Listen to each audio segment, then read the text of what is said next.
आप सुन रहे हैं the story teller Pradeep Kumar के साथ। एक गांव में कुछ दिनों से कुछ अजीब सी घटनाएं होने लगी थी। जब भी रात होती थी तो लोगों को किसी के कुछ खाने की आवाजें आती थी। जब सुबह होती थी तो किसी न किसी के घर की पत्थर की बनी हुई चीज गायब होती थी। एक दिन जब सुबह एक औरत उठी तो हाय दैया, ये चूल्हा कहाँ चला गया? रात को तो मैंने इसी पर खाना बनाया था, सुबह होते होते कहाँ चला गया? उस औरत की तरह गांव की कुछ और औरतों के साथ बिल्कुल ऐसा ही होता है। एक रात एक औरत अपने मटके में पानी भरकर रखती है, लेकिन अगली सुबह उसका मटका उसे टूटा हुआ मिलता है। मुझे अच्छे से याद है, मैंने मटके में पानी भरकर यहीं रखा था और सुबह होते होते कहाँ गायब हो गया। अब तो गांव में हर किसी के साथ इसी तरह की घटनाएं होने लगी थी। किसी के आंगन में लगा पत्थर गायब हो जाता, तो कहीं किसी का पत्थर से बना पूरा मकान ही गायब हो जाता। इसी तरह से गांव में हर जगह से पत्थर की बनी चीजें गायब हो रही थीं, जिसकी वजह से पूरे गांव के लोग बहुत ही परेशान थे। एक रात साहूकार और उसकी पत्नी खाना खाकर सो जाते हैं। जब आधी रात होती है तो साहूकार की पत्नी को किसी के पत्थर जैसी चीज खाने की बड़ी ही भयानक सी आवाज आती है, जिसकी वजह से उसकी नींद खुल जाती है।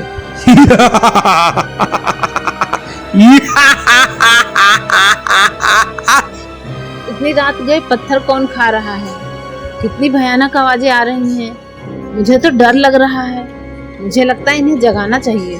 साहूकार की पत्नी जल्दी से जाकर साहूकार को जगाती है। अरे जल्दी उठो, जाग भी जाओ। हे भगवान, ये आदमी है या गधा? कितनी देर हो गई है। साहूकार की पत्नी की लाख कोशिश करने पर भी जब साहूकार नहीं उठता तो उसकी पत्नी को गुस्सा आ जाता है और वो उसकी चादर में जाकर मुंह ढककर सो जाती है।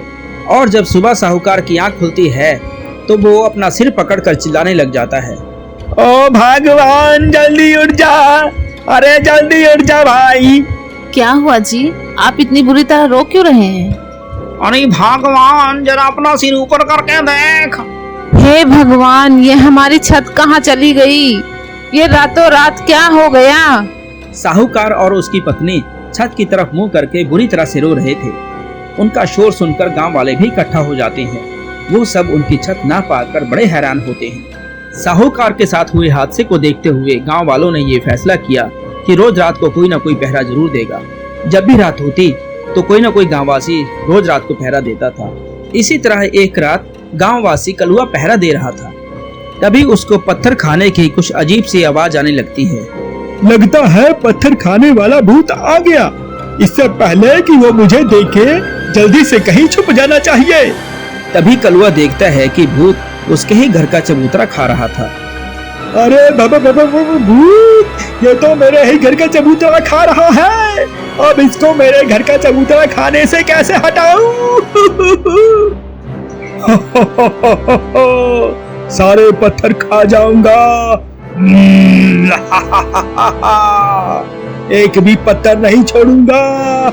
ये पत्थर खाकर तो मुझ में बहुत ताकत आ गई है। पत्थर खाने के बाद उस भूत में अजीब सी ताकत आ जाती है। पत्थर खाते खाते भूत को पता ही नहीं चला कि कब सुबह हो गई, और जैसे ही सूरज की पहली किरण उस पर पड़ी तो वो डर कर भाग गया। कलुआ ने गांव वालों को आकर सारी बात बताई। गांव वाले उसकी बात सुनकर बहुत ही परेशान हो गए। ओहो, अब तो हमें गांव के बाहर पेड़ के नीचे बैठे महात्मा जी ही बचा सकते हैं। हमें जल्दी से उनके पास जाना चाहिए। चलो भाइयों। और फिर सभी गांव वाले मिलकर उस महात्मा जी के पास जाते हैं और उनको भूत के बारे में सारी बात बताते हैं। महात्मा जी, हमें बचाइए महात्मा जी, वरना वो भूत सारे गांव वालों को मार डालेगा। गांव वालों की बात सुनकर महात्मा जी थोड़ी देर के लिए आंखें बंद करके ध्यान मुद्रा में चले जाते हैं। उसके बाद वो आंखें खोलते हैं। बड़ी कठिन समस्या है। वो भूत बहुत ही खतरनाक है। उसे सिर्फ सूरज की तेज रोशनी में ही मारा जा सकता है। इसी तरह उसे सूरज की तेज रोशनी में ले आओ। ये भभूत लो। जब सूरज की तेज रोशनी उस पर पड़ने लगे तब इस भभूत को उस पर डाल देना। वो खुद ब खुद भस्म हो जाएगा। महात्मा से भभूत लेकर गांव वाले वापिस आ जाते हैं भूत को मारने के लिए एक जगह पर वो बहुत सारे पत्थर इकट्ठा करके रख देते हैं और उसके ऊपर एक बड़ा सा तंबू लगा देते हैं ताकि भूत को रोशनी का पता ही ना चले। इसके बाद वो सभी रात होने का इंतजार करने लग जाते हैं और जब रात होती है तो भूत वहां पर आ जाता है। बहुत सारे पत्थरों को देखकर भूत पागल सा हो जाता है। इतने सारे पत्थर खाकर तो मैं बहुत शक्तिशाली हो जाऊंगा। मेरा सारा शरीर पत्थर का बन जाएगा, उसके बाद मुझे कोई नहीं मार सकता।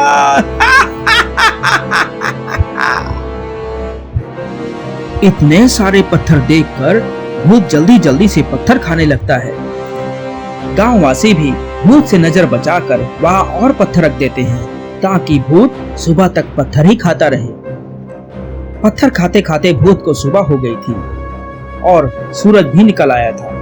एक गांववासी ने भूत से नजर बचाकर वो तंबू गिरा दिया जिससे भूत पर तेज रोशनी पड़ने लगी।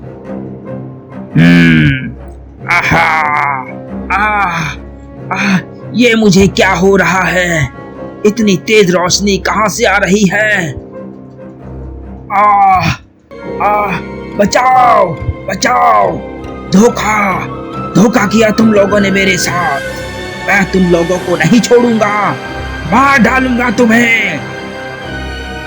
जैसे ही भूत गांव वालों को मारने के लिए आगे बढ़ता है, गांव वाले उस पर भभूत डाल देते हैं जिससे भूत जलने लग जाता है। बचाओ!